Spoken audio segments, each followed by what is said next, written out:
Like I was saying, Ayuba, if you listen to the president's speech on 1st October, he said that for 1st October to happen,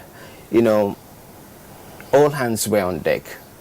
The North, the West, the South celebrated together. And despite the fact that we are facing series of challenges today, Ayuba, if we all, come together, just like we did to fight for the independence of this country, we will continue with what we started yesterday, talking about Nigeria's independence and the need to chart a way forward vis-a-vis the development of our nation. And I know that patriotism is one key thing that some say is actually lacking in the country. There are things that we can do on our individual levels, not necessarily waiting for the leaders to do those things, because we are all leaders in our own right. It doesn't matter. You don't really need to get to that position before you begin to show your leadership qualities. You can even start by patronizing made in Nigerian products. And of course, Francis Obe will set the pace for the program today with this background report.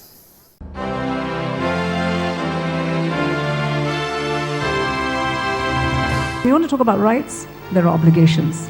I'm not saying that this government is a saint, very far from it. But there are things that we can do to make it better, and that's the challenge I'm throwing to you. You don't want to build this nation? I don't know where else you want to go. If I had a choice, I'll come back. When I stand outside and I hear what you have to say about this country that I know that I can die for as one, then I'm really sad. As a country, we have come a long way in years and strength, and it will not be too much to celebrate the little wins and victories as we mark our 61st independence anniversary. But one wonders what happened to Nigeria on our journey to nationhood.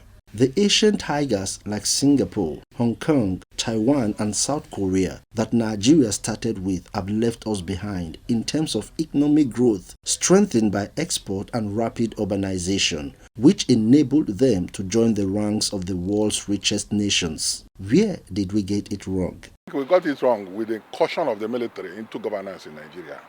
The military was the cankerworm. They were the biggest problem that came into Nigeria. There's no way you can do politics without people quarreling, without people trying to pull down the roof. That was not enough reason for the military to come in. The military came in, they decided to seize our liberal democracy and turned it into a unitary type of federation where you see everything being controlled at the center. It makes things very difficult and suffocating for a number of people. If you talk of the Asian tigers, talk about Malaysia, you talk about possibly Philippines and other countries within that circle, they are doing very well. Commercially, I remember people, you keep talking about Malaysia coming here to pick palm fruits and going home. Now they are the biggest producer and exporter of palm oil, whereas Nigeria is still at the toddler stage. We missed it, I keep saying, because of the kind of governance we brought into our affairs. An anniversary like this affords us the opportunity to rethink and support our own. For Made in Nigeria, for instance, is not just about physical products, but everything related to Nigeria in terms of education, dressing, arts, and culture. When you talk about Nigeria not patronizing their own, it's a little bit complicated because the cost of production here is high. When you look at if you want to do maybe soap or laundry material or even cream, somebody from China, we must produce it. That's why many factories are closing in Nigeria. He will come here, will be willing to sell 15 naira But when you finish producing in your home, you see that it's difficult for you to sell at less than 200 naira. Some people wouldn't want to buy it because one is expensive. And people also have the feeling that, this, the prophet is really recognized at home. So people feel, this is thing that is made here, they may not be that interested because the packaging, even the producer may tend to take people for granted. But there are some products that are made here, people are patronized. I don't want to call any product, but I know a lot of products that are made in Nigeria, the producers are smiling to the banks. Nigeria has taken upon itself since independence the role of the big brother and uniting Africa against Western recolonization. Since then, the continent has become the centerpiece of its foreign policy. However, some have argued that its commitment towards the development of other nations is so great that it pays little attention to the home front. I think it's something Nigeria started doing when we had a lot of oil wealth from during the Gowon regime. So Gowon, being a young man he was then, and the kind of advisors he had, he felt he can extend generosity to a lot of other countries in Africa to help them. There was even a program Nigeria started that was helping to give aid to some African countries, sending Nigerians abroad to go and work there. Nigeria was paying their salaries, but I doubt if they are still doing it. So there was a lack of vision, internal vision, to deploy those resources effectively to the development of this country. The money was frittered away until today. We still want to live with the impression that we are a big brother. We are not a big brother. When you look at the real indicators, I don't think we are a big brother. Apart from sporting competitions like football, which unite Nigerians together, some hardly take pride in their citizenship, nor do they speak proudly of this country. Singing the national anthem, displaying the national flag, and reciting the national pledge is either only for purposes of passing examinations or job interviews. Unfortunately, others do not have any form of emotional attachment to the national symbols. The national anthem is also a national symbol. The coat of arms, the flag, all of that are national symbols. So the government should be very clear on how these things are preserved, protected. Of course, Nigerians will honor those symbols because they see it as a mark, as an identity that should be identified with them. So I don't think Nigerians have any problem with any of those things. The disappointment Nigerians have is just with the leadership. If Nigerians begin to look inward by patronizing each other without the bias of tribe, gender or religion, then together we will have found a way to ensure that Nigeria grows financially, locally and globally. Therefore, our focus on Weekend Deal today will be on Nigeria's independence, 61 years after. Thank you very much, Francis, for that backgrounder and for setting the tone for today's discussion. And one thing that resonated with me is the fact that Nigeria has always played a big brother role in protecting, in giving out aid to its West African counterparts. But I think it's time we start to concentrate on ourselves, to support ourselves, to strengthen the economy, as it were. And I must say, Suleiman, we were talking off air and you were talking highly of your tailor and designer who always designs your clothes.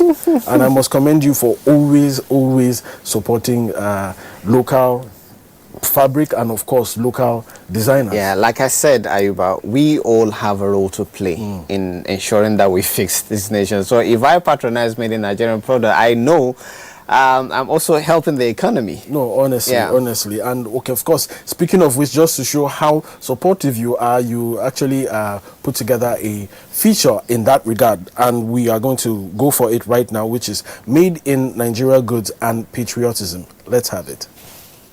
In a bid to diversify its economy, following the 2016 recession, the Nigerian government redefined its strategy to boost the manufacturing industry. Ordinarily, made in Nigeria products are expected to boost economic growth by harnessing the country's vast array of land and mineral resources. From the time President Muhammad Buhari took over, he had already made up his mind he was going to promote indigenous products. And from there, he signed Executive Order 05. I'm like, this is the president we need. With a youth population of about 43%, the manpower and human resources required to support a robust and rapidly growing manufacturing sector are also readily available. But despite being exposed to the biggest consumer markets on the continent, the Nigerian manufacturing sector is yet to reap the benefits of a large market. Players in the industry are faced with high costs of production and a harsh operating environment. But the toughest challenge has easily been in convincing Nigerians to pick locally made products over imported goods. In all this, we still need to change the mind of our people to make them understand that this thing you are getting here is the same thing out there. You know, it's so funny. Some people will travel to like UK, Canada, Turkey, America. They buy my own products and they bring it to you for gifts. Yes, it's so funny because a lot of them, they order and then they carry to those countries. And we export to some African countries. So what again? So all we need now is for governments to come and support us, for individuals to support and know that this is what we need. In 2020, Nigeria's manufacturing output was $54.76 billion, a 6.05% increase from 2019. The intervention of the federal government in developing local industries has resulted in the growth of local businesses. And presently, Made in Nigeria products account for one of the highest contributions to the country's gross domestic product, even with an average growth of 2% annually. Nigeria's manufacturing sector is also poised to gain from the investment and trade opportunities that the African Continental Free Trade Area will inevitably bring. Certainly, encouraging patriotism among its citizens will translate into a wider embrace of Made in Nigeria products.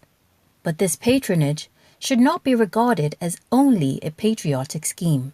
It should also be viewed as a call for a nationwide partnership to develop the kind of collective commerce pattern that would have a positive bearing on national development. I know there are other people producing other things that are so good that we can also promote in this country. So if only government, because what we are producing, if I decide I want to just produce for government, the demand is enough.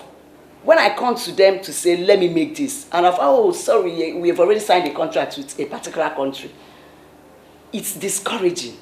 So if only governments can hear this and support us, honestly, it will bring a lot of changes to Nigeria, because again, you think of when they sign this contract outside, our money is going outside. Nigeria's manufacturing sector has a huge potential to grow local patronage and compete with many of its counterparts in most emerging and advanced economies. Its huge population has made it one of the most attractive consumer markets in Africa. And with over 200 million people, the demand for manufactured goods in Nigeria is expected to rise exponentially. Furthermore, with advances in technology, the production efficiency of Made in Nigeria products continues to increase. If you go to China, you can hardly see products made in other countries. And it wasn't like that when they started. But the thing is that they started supporting one another, government started supporting them as well, and today, look at where they are. I believe we can do it. All we need to do is to believe in ourselves. If we believe in ourselves, we believe in what we produce. We now have a lot of bodies that check all this. So I can't come out and do rubbish and give you. You have the right to complain. There are so many bodies to monitor it. So Nigerians, please, in this 61st birthday, let us improve. When we do this, we will also boost the economy of Nigeria. The future of Nigeria's economic diversification strategy may well depend on the steps the country takes to assist the manufacturing industry to create globally competitive products. Well, we know there has been a concerted effort by this administration to diversify the economy, which is very, very important. A shift away from the, oil. Of course, it's just the way forward for the country, because oftentimes we make reference to Asian tigers and all of that. And a lot of times, when we talk about abandoned projects, of course, we cannot, exempt any government. But we really want to know what this present government has done when it comes to continuity of a project started by previous administration. Let's see this, put together by Ijoma.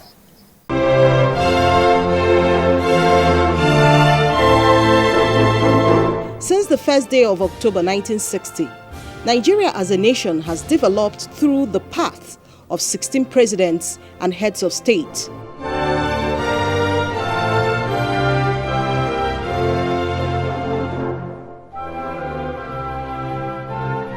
Each coming in with new policies, projects, and a team of officials who will pilot the implementation of their policies. But often, we see that most successive governments fail to continue with policies and projects of their predecessors, which often results in abandonment of projects here and there, introduction of new paper policies that may not even take off until the end of their tenure, thereby causing previous investments on those projects to go to waste. And the new ones that are initiated suffer the same fate at the end of that administration too. No leadership that will talk about, I will not deal with this. This is a government of this party or previous administrations. I will not handle it. I will do my own. That is archaic. In modern governance, you talk about the people's project. Government is about the people. It's not about any administration. The Buhari-led administration has captured our attention to be one that has not only continued with previous administration's projects and policies, but has put a mandate to plug up waste through lack of continuity in governance. President Muhammadu Buhari gave an unprecedented directive to all members of the Federal Executive Council that now, from this point henceforth, from the 2020 budget, he made the announcement in his budget speech that no federal ministry, department, or agency will be allowed to introduce any new project into their budgets unless they have proven that they have sufficiently resourced all ongoing projects to such an extent that they will be fully completed by 2023. That is the rule right now. He has shown us that government is a continuum, and the activity of government has nothing to do with an individual. It's what the people would generate from it. Because abandoned projects by previous governments is what this administration has taken head on to address. You look at the railway today, I can say that for many years our people have never enjoyed the service of railway. It's been abandoned, it's not been revamped, but it has taken it head on and he has addressed that issue. Now, the Nigeria's education sector is one outstanding institution of government that has over the years been consistent with policy implementation and sustainability since independence. As you know, education is at the bedrock of national development because everything builds on it. Nigeria has been lucky that we have some consistency in formulation of policies. Where there has been some drawbacks have been in areas of sustained implementation. But over the last 6 years, we've had a lot of coherence and also a very clear picture that articulates the vision for education in this country. It was encapsulated in what we call the Education for Change, the Ministerial Strategic Plan. And the main thrust of that policy is to build on the successes of previous policies and administrations and to look at areas where we had tended to drop the ball, to reinforce them and to strengthen the capacity to deliver on them. Well, when we look at health and education, we have to understand that the bulk of expenditure on these two sectors, critical human capital development sectors, are constitutionally really mandated to the states in terms of responsibility. The bulk of, obviously, primary health and primary education are the bulk of expenditure profiles in those particular sectors, and both of those are state responsibilities and local. So What we're saying is the federal government is doing everything within the ambit of its power and the limited resources available to it to intervene, to support the state governments and the local governments to be able to achieve their developmental aims in those two critical sectors. From health to economy, environment to security, Nigerian leaders has over the years come into power with both long and short-term projects, policies and political appointments to persons who have affiliation with the political party in power. The man has said, I am coming to govern the country, not the party. So as soon as after election, what we saw in Buhari was he dropped the flag or the bar of politics and raised that of administration. Issues like Bible knowledge or religious studies being taken as a single subject, or history, for example, which is critical for every country, we have restored them as sole subjects under this administration. And they are now, this curriculum have been reviewed. We work with the Nigerian Historical Society and all the stakeholders, and we now have a robust way of going about letting our children know about our history and what we should do as a country to attain the lofty ideals of our founding fathers. So also incorporating with it a sense of patriotism and nationalism.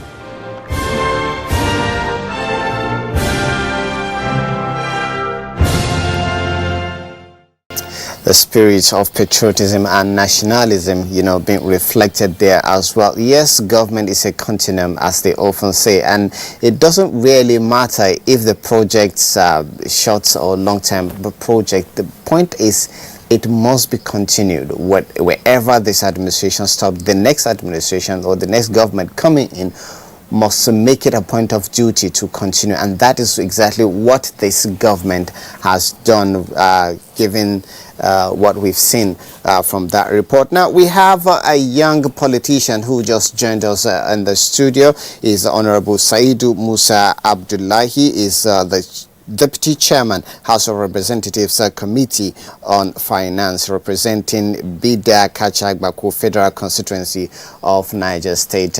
Trust me. Good morning.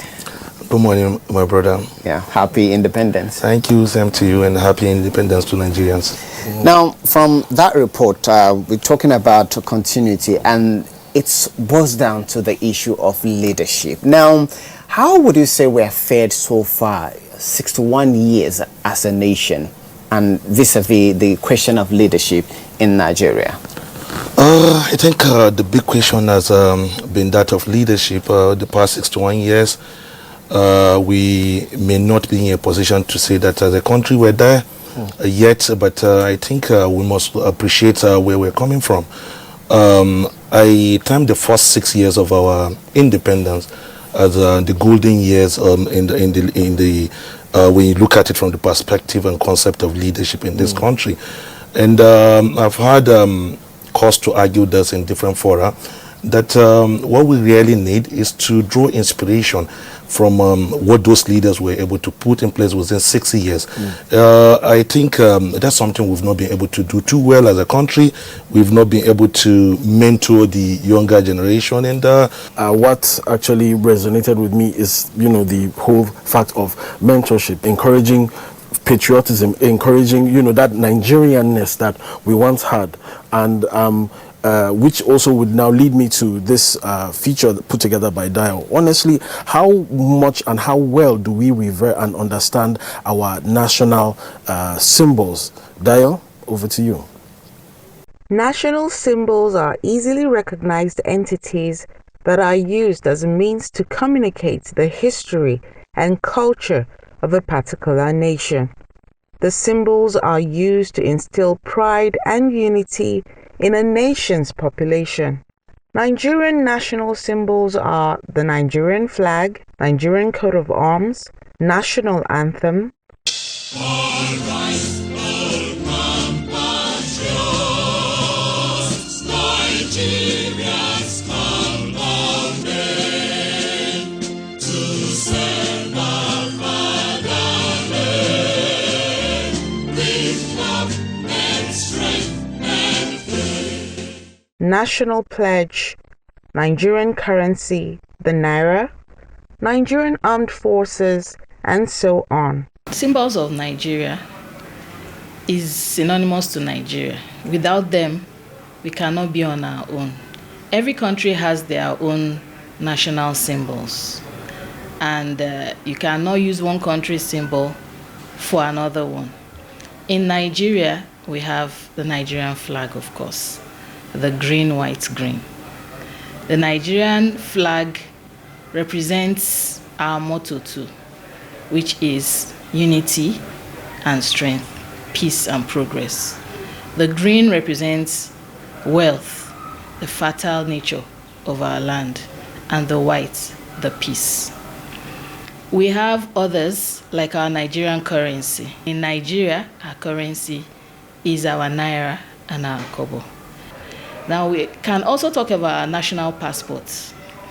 I can't go out of the country without my Nigerian passport.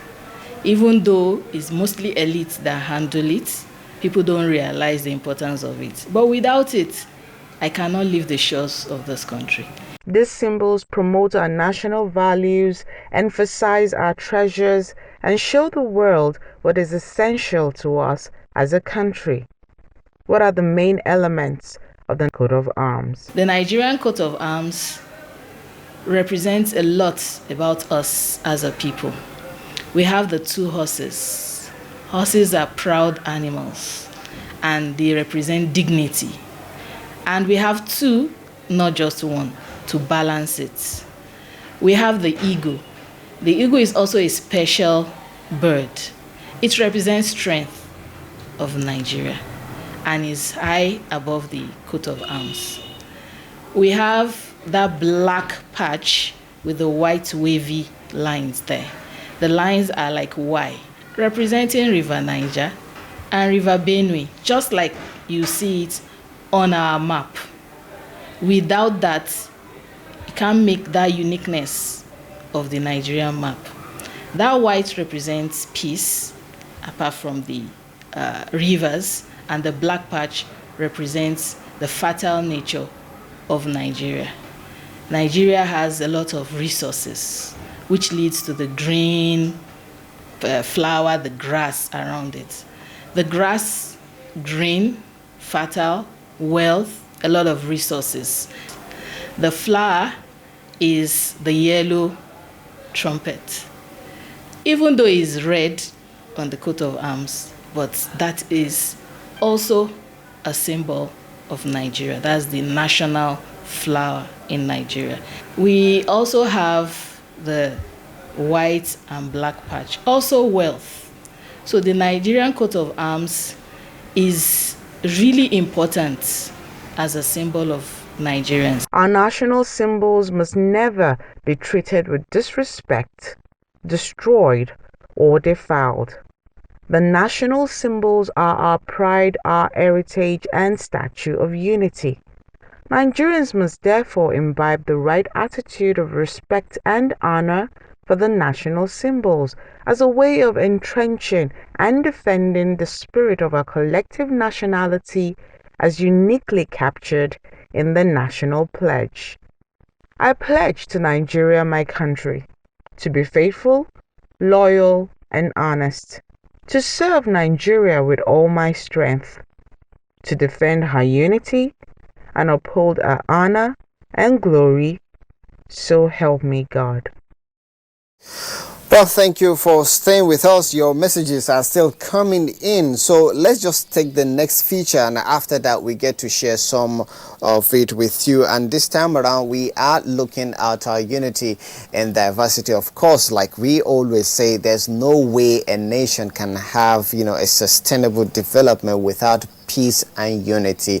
Those who have made it or are making it certainly have all of this in place, and that's why it's working for them. So also for us in this country, we need that as well. So this report is put together by NTA Enugu.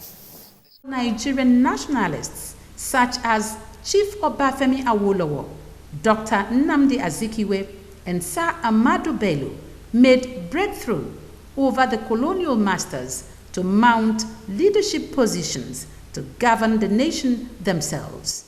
From the pre-colonial period, the different settlements and formations that came together as Nigeria were independently existing on their own.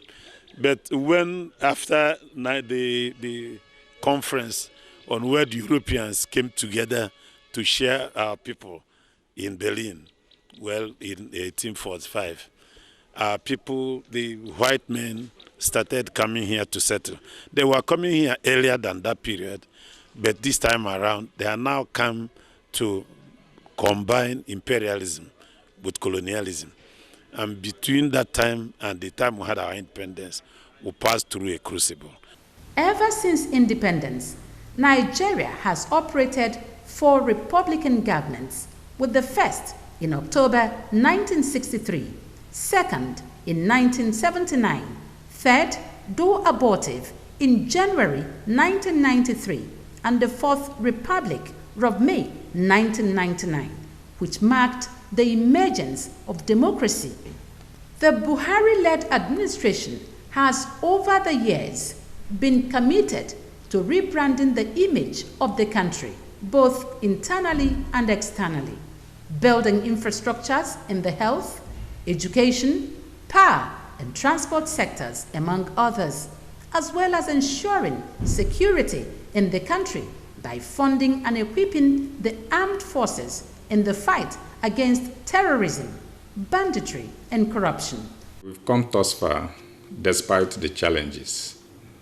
I will say, so far, so good, though there are rooms for lots of improvements. We began this very dispensation with so much hope for a brand new nation that will be fair to every Nigerian.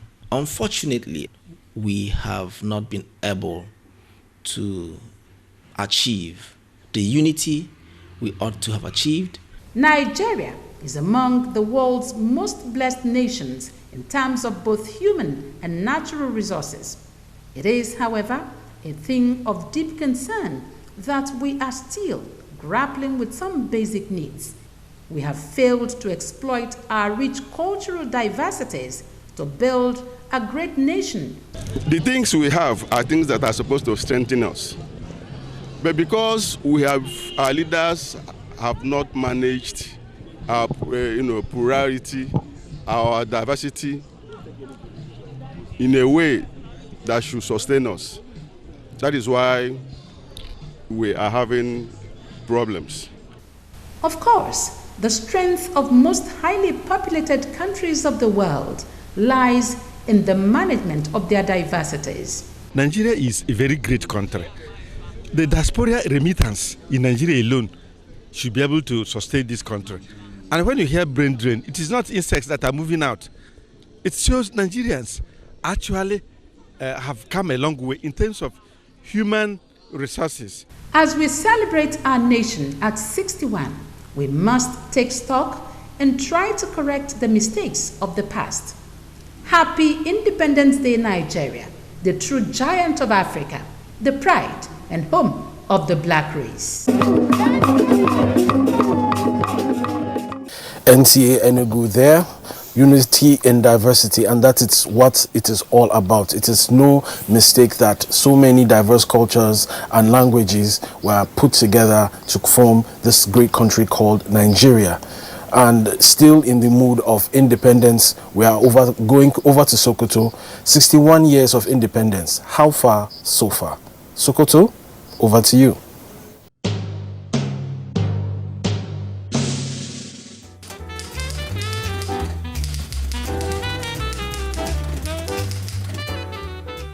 If you look at the period immediately after independence, people refer to that period as a period of prosperity, thinking that the country was doing extremely well, but I can tell you it was not as a result of any deliberate, planning or good leadership.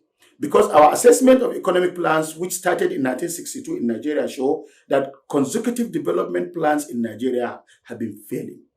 If you take population figures in Nigeria going back to 1966, probably will be around 50 or 60 million. So the pressure on resources was not much. And that period was also marked by the discovery of oil. And therefore, Nigeria was earning a lot in terms of revenue and foreign exchange, such that life was meaningful and the Nigerian naira was exchanging fairly well to the dollar and other foreign currencies. The outcry now is that our education is devoid of quality in all respects. And this poor quality education cut across all levels of education.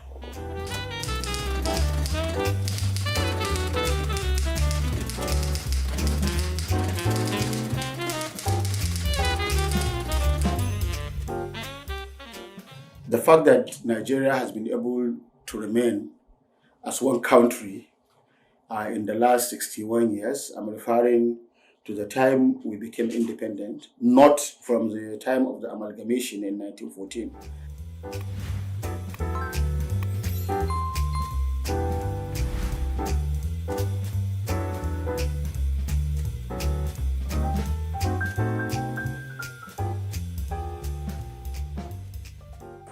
If anybody tells you that importation of rice and other foodstuff can be banned and the country will sustain itself, you won't believe it. But we did that, and the country is even, growing. This particular interest people are taking more and more in farming is very significant. You can hardly find another nation that has been given similar economic opportunities like Nigeria. There was the decay and the near collapse of rail transportation system until recently, when the Buhari administration has made tremendous effort to bring back the rail transportation in Nigeria.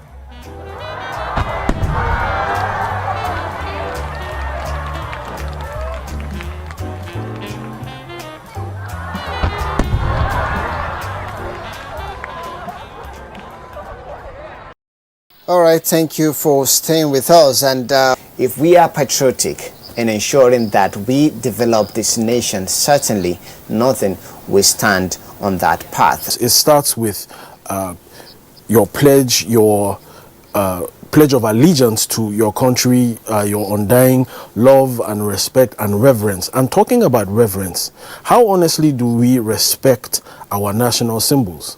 Rukoto put this feature together, disrespect for national symbols. Over to you, Rukoto. National symbols can be described as a pride of a nation. They represent a means of communication, the history and culture of a nation. They can be used to instill pride and unity. National symbols in Nigeria include Eagle Square, Tafawa Balewa Square, national flag, the nation's currency, national anthem, national pledge, and many more. It's a global best practice to identify national symbols for each country, each entity, because it projects the entity as a national community.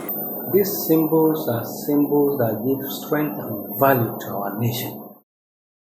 I think as a nation, we've come a long way, and we really should be very proud of ourselves. However, some Nigerians, rather than cherish these symbols which bound us together, show disregard. The national flag, which signifies the strength and unity of a nation, which is meant to be treated with respect, is treated with disdain. Some public buildings have tattered flags on display and in extreme condition and worn out.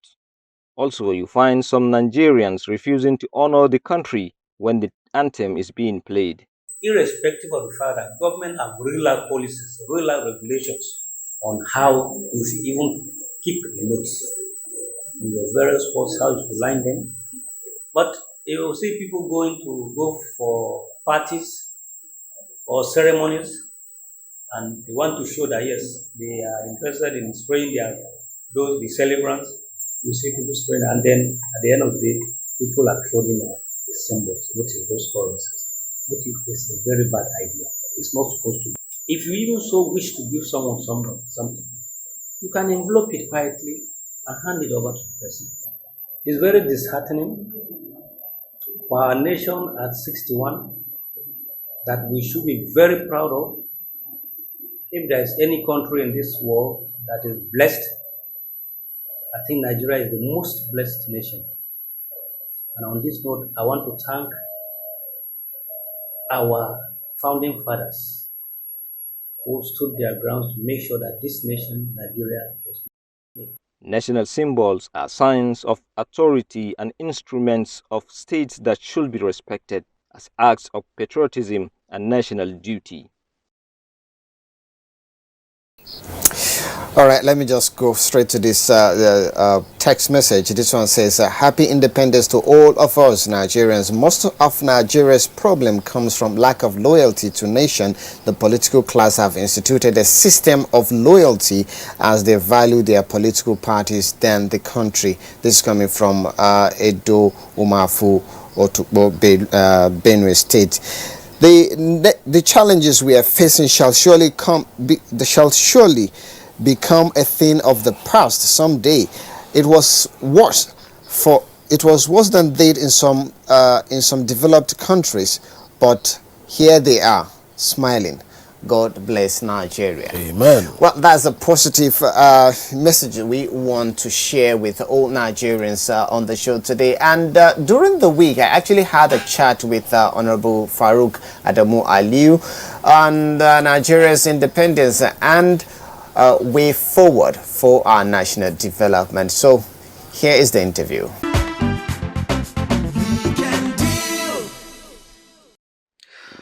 Well, thank you for staying with us. Yes, we are still looking at the issue of patriotism and national development. And right now we are being joined by Honorable Farouk Adamu Aliu, a former lawmaker and one of the stakeholders of the ruling party, that is the APC. Now, you are welcome to our studios and happy independence anniversary. Thank you very much. Good morning, Nigeria. Happy independence to all of us as people. Interesting. Now, a lot of people have different views when they are asked about how well we are fared in, as a nation, given our 61 years, of nationhood. But coming to you, how well would you say we are fared so far? I think we've not done very badly as a country, as a nation. We've done well. And because better than a lot of other countries that we got independence same time. Whether there are challenges as a country, as a people, yes, we have a lot of challenges. And, from 1960 to date, all the government that came, they've done their best. And all the governments that have been around did everything possible to, make us one country, one people. Now, how well have we really, interpreted so far the ideals of founding fathers, given all that is happening in our society today? Would you say we have, in a way, deviated from their, vision, their ideology of moving this nation forward as a country? I think, yes, we have. We have honestly deviated along the lines they put us in. Because I'm sure Tafawa Balewa, Sardauna, Zik, Awolowo, and people like them will be turning in their graves because of certain things that are happening as of today. Because I am sure none of them could have dreamt of 61 years down the line, any section of the country will be talking about division or secession. I'm sure Zik wouldn't be happy. Zik wouldn't do that. Awolowo wouldn't do that. Ahmadu Bello wouldn't do that. And also in terms of nation building, you find out that we, the political elites of these days, certainly are more selfish personally than our founding fathers, who were selfish in the interest of their regions. Okay. And there was nothing wrong. All they did was mostly to develop their places where they come from. Now, sadly, this time around, most of us tend to preach division, which it's certainly a deviation from what they envisage Nigeria to be. But I hope now our eyes have cleared, all of us, that our founding fathers knew exactly what they wanted us to be. Our founding fathers really believed in the diversity of this country. Also, the diversity could mean strength. Well, Honorable, if you look at it, even in our contemporary society, even though these days, if you look, up to leaders, there's likelihood that you think about the likes of Tafawa Balewa, Awolowo, Zik, and all of that when we talk about leadership. And some are saying that, yes, we have actually not done badly in terms of good leadership in our contemporary society, but despite this, people are gradually succumbing to the pool of ethno-provincial nationalism. Yeah, so many things have also happened. During their time, the means of communication was very, very limited. People could be gagged. People could be, even tamed in how they think. Now, these days, you find out that the communication apparatus, the communication means, social media, contemporary media, and what have you. Also, even the knowledge, depth of knowledge, schooling, people that have gone to school now. So people have widened their knowledge. So in terms of that, certainly there will be criticism to even some of their policies. Why? Because, as I said, now there are more people that have gone to school.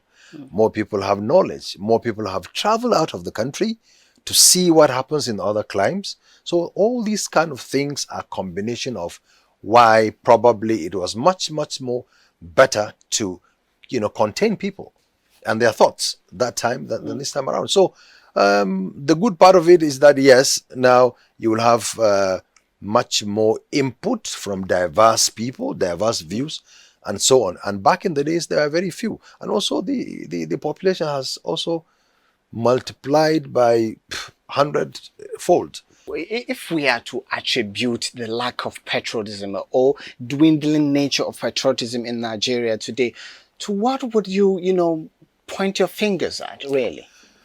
To politicians, honestly. Interesting. Yes, to politicians. Well, you are a politician. Us, me inclusive, of course. I'm not taking myself out of it. To politicians, because we are very, very bad losers, So you find out when a politician loses election, sometimes he doesn't mind bringing the whole house down.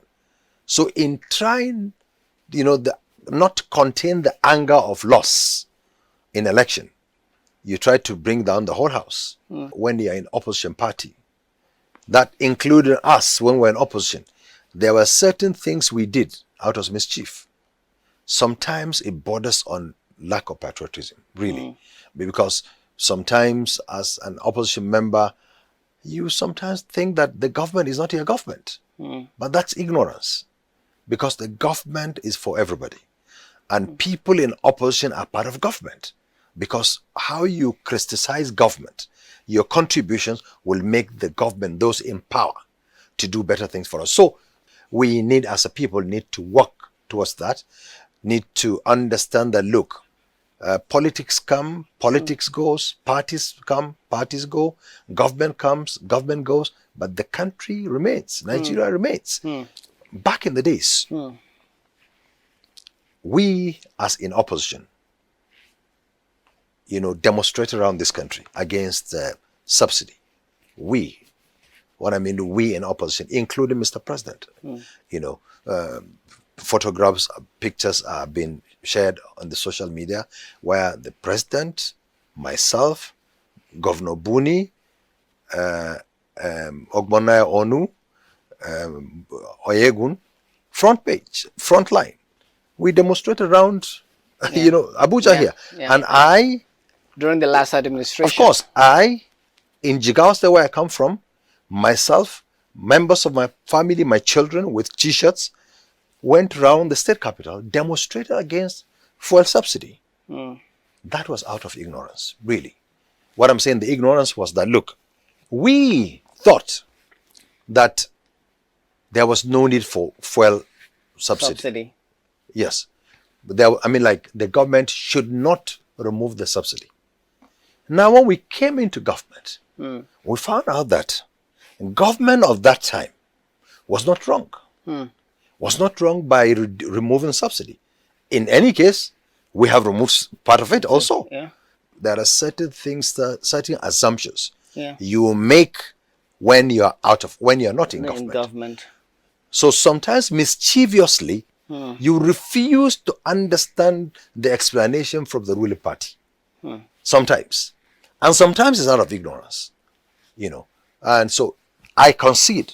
It's good that you are making this admission, but now I'm beginning to see traces of that as well, in the sense that because I will listen to a sitting governor who, was captured in Canberra, saying that as an opposition party, you look for faults. Even if there are no faults, you look for, ways, to just make fault out of something, so that you're kept alive to be seen. You're alive to be seen as an opposition, not agreeing with all the policies, even if they are good policies. Are there traces of that going on right now? Of course. I mean, look, you see, sometimes you criticize, yes, because you want to be heard, but sometimes you also do it so that the government could do better.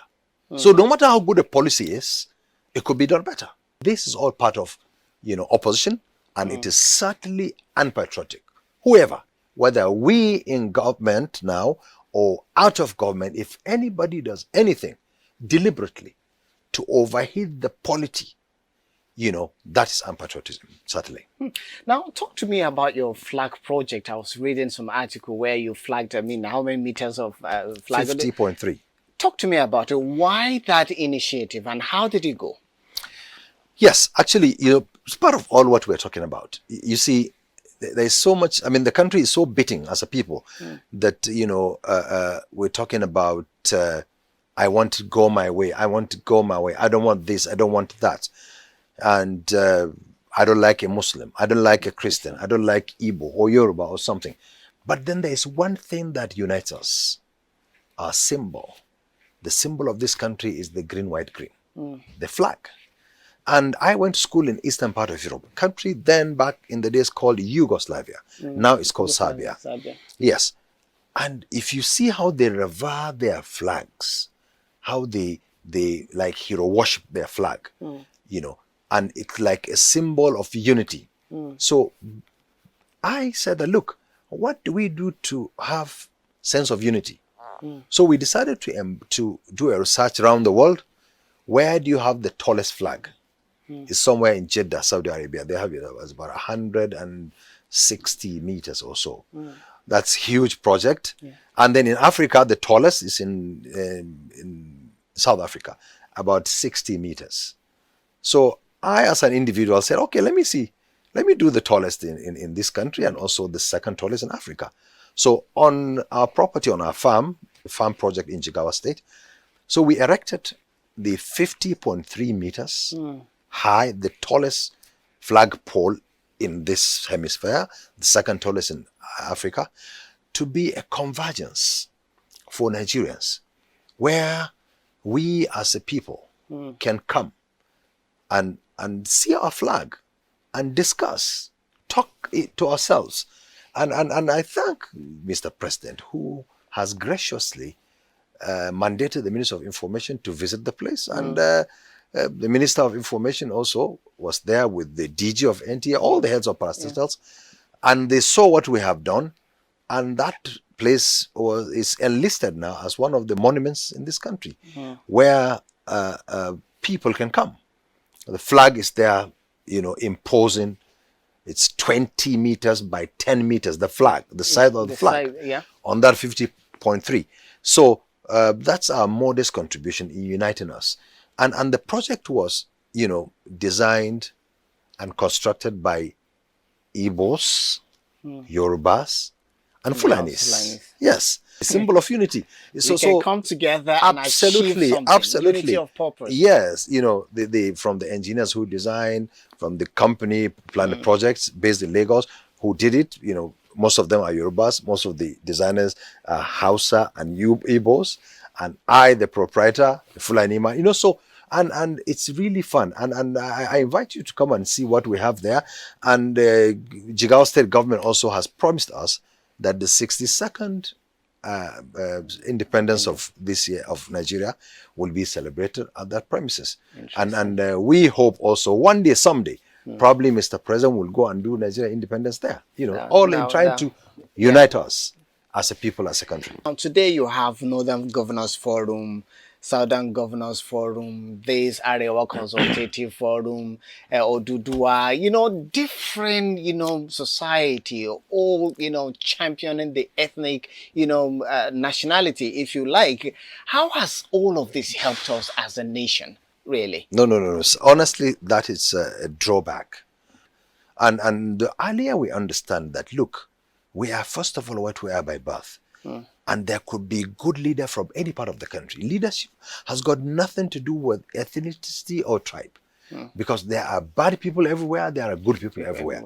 But if we understand that, look, a good leader is a good leader. And a bad one is a bad one, wherever he comes from. In your space, do the right thing. When you do the right thing, and then you can have, you know, the mandate or the wherewithal to tell the other person that, look, what you're doing is not right, or what you're doing is good. And wherever you come from, good is good, bad is bad.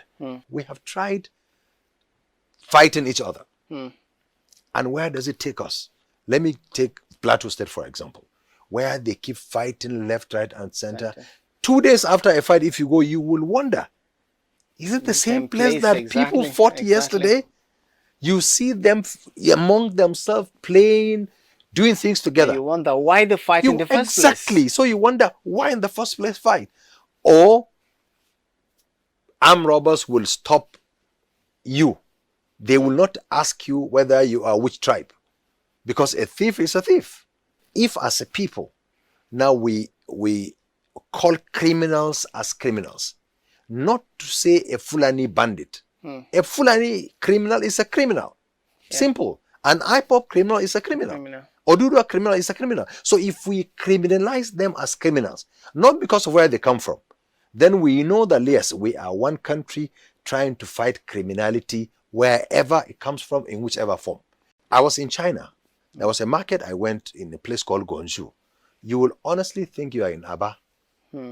I understand that there are a lot of Nigerians. Yeah, exactly. And look, and I was so angry when a Chinese policeman was harassing a Nigerian, an Igbo man. I felt so bad that, look, now see how a citizen of this country is being treated, of my country is being treated.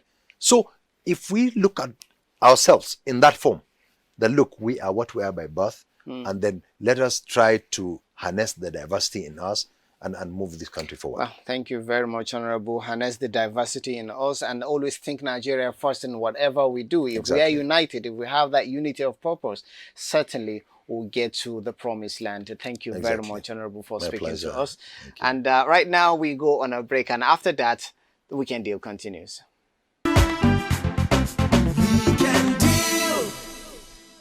That is much we can take on the show today. Next week certainly will be another date. Make it with us. Bye for now.